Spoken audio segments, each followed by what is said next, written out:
여러분 안녕하세요. 라흐만 친구 채널에서 라흐만을 길다 만났어요.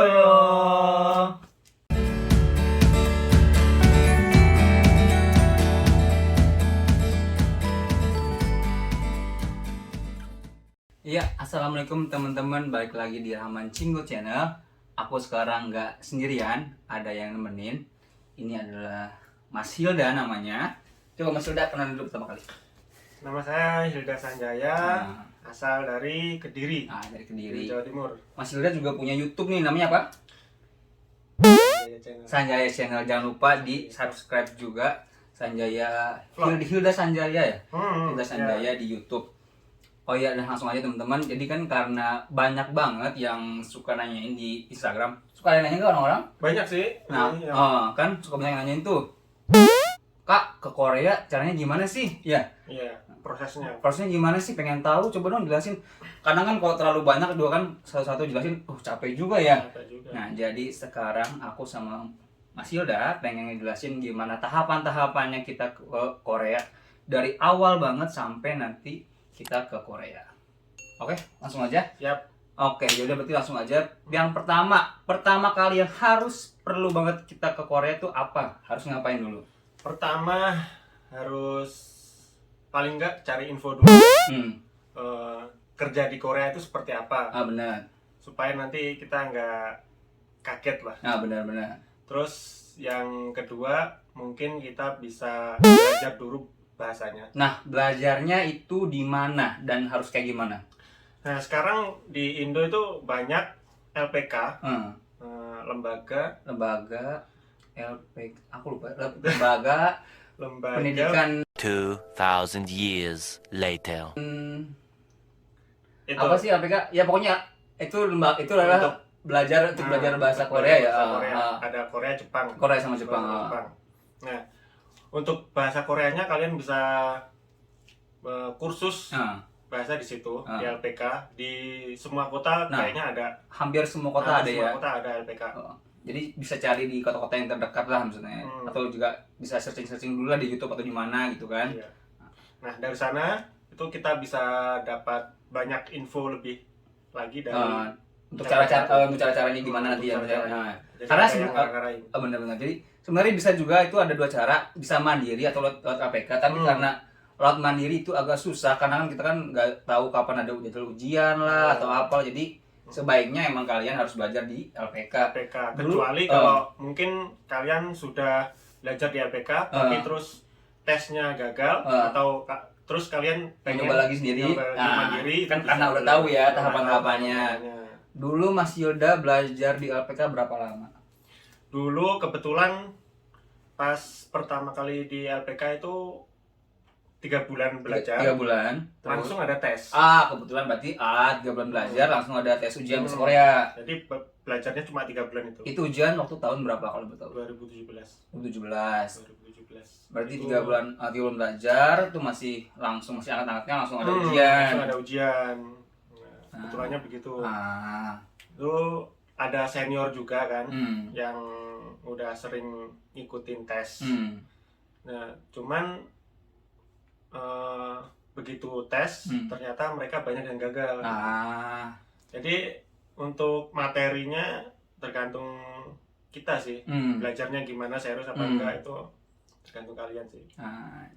Jadi pertama pilih dulu LPK-nya. Oh iya, tips juga karena nggak tahu ya, udah pengalaman dari yang udah LPK juga kan banyak yang ya ada yang benar sama ada yang kurang baik lah maksudnya kan. Jadi jangan sampai salah pilih maksudnya. Jadi karena banyak banget yang kayak sambil sekalian manfaatin gitu kan. Ya nggak sih? Ya. Yang nggak baik itu yang kayak ini mungkin ya. Cari apa sih? Cari keuntungan lebih benar. Karena kita kan bakal kan tahu juga tuh nanti kan kalau udah ke Korea kan emang gajinya lumayan tuh. Sombong amat. Jadi kadang pas lagi kita proses kita kayak bener-bener ada lebihnya lah pokoknya kayak gitu. Oke, berarti yang pertama tadi kan kursus bahasa Korea ya. Kursus bahasa Korea. Selanjutnya apa setelah itu, setelah kursus? Setelah itu berarti kan ujian tadi ya. Ujian. Nah, sending itu. Ujiannya kemarin langsung lulus atau enggak?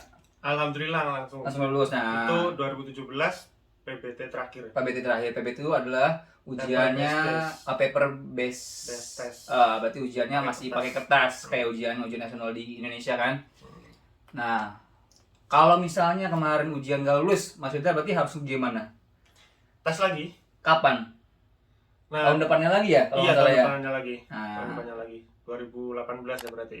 Berarti kalau pertama tadi kan udah masuk LPK kalau belajar, terus kalau ada ujian gak lulus, itu kalian harus ngulang lagi ke tahun depan. Nah, berarti kalau lulus kemarin setelah lulus ngapain? Itu saya dapat info dari teman, katanya kan kalau kerja di Korea itu yang lama itu nunggunya. Yang lama nunggunya. Jadi aku langsung ada inisiatif untuk nyari kerja. Berarti setelah lulus, setelah dapat informasi lulus, langsung kerja dulu. Jadi sambil nunggu biar waktunya nggak kebuang sia-sia. Oh, berarti kemarin waktu masih udah 2017, berarti belum ada skill test? Skill test udah. Udah ada. Berarti maksudnya kan habis ujian PBT yang pertama, skill test lagi dah. Pokoknya semuanya tes itu semua udah. Setelah beres semua tes, berarti tes tahap 1 dan tahap 2 ya. Itu kan dapat sertifikat itu kan. Benar. Nah, itu ada tenggang waktunya. Tengoknya. Nah, itu kalau misalkan teman-teman nggak kecantol, kecantol ini nggak keambil, itu bisa hangus, harus ngulangi lagi, tes lagi. Jadi untungnya kemarin pas hampir mau habis, itu alhamdulillah keambil. Nunggunya hampir lama. Berapa lama nunggunya? Hampir 2 tahunan lah. 2 tahunan. Wah, lumayan lama ya berarti ya. 2 tahun. Oh iya, berarti tadi itu kan berarti kan setelah lulus ujian tahap 1 kan nggak semuanya masuk ke tahap ada range point-nya nggak sih? Ada kan ya?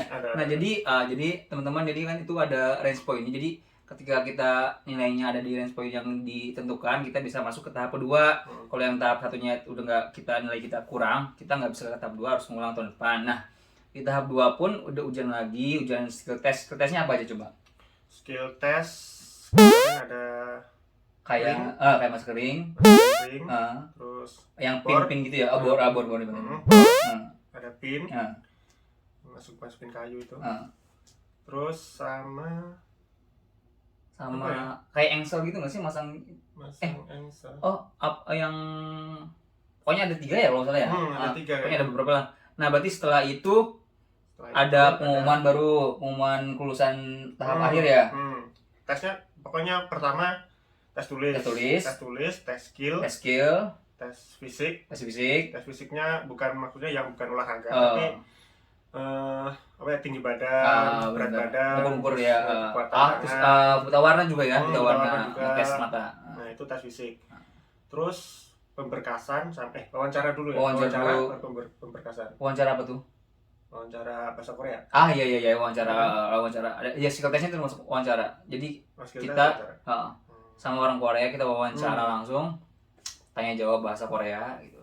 Ya, udah diajarin di sebelumnya juga di ada kisi-kisinya. Ada di LPK-nya ada. Jadi semua apa yang ditesin nanti itu di LPK diajarin. Ya, jadi kalau mandiri agak susah sih sebenarnya. Jadi sebaiknya ikut ke LPK dimanapun yang kalian mau sih. Cuman yang harus pinter-pinter nyari LPK. Benar. Berarti berarti setelah itu kan ada pengumuman kelulusan tuh. Nah, kalau kita udah tahu tuh kita lulus tuh, wah, apa yang harus dilakuin? Kalau pemberkasan lulus, ya mungkin itu sih pemberkasan mulai dari apa aja yang dikirim data-datanya ke Korea? Kemarin tuh sertifikat bahasa ya, kelulusan terus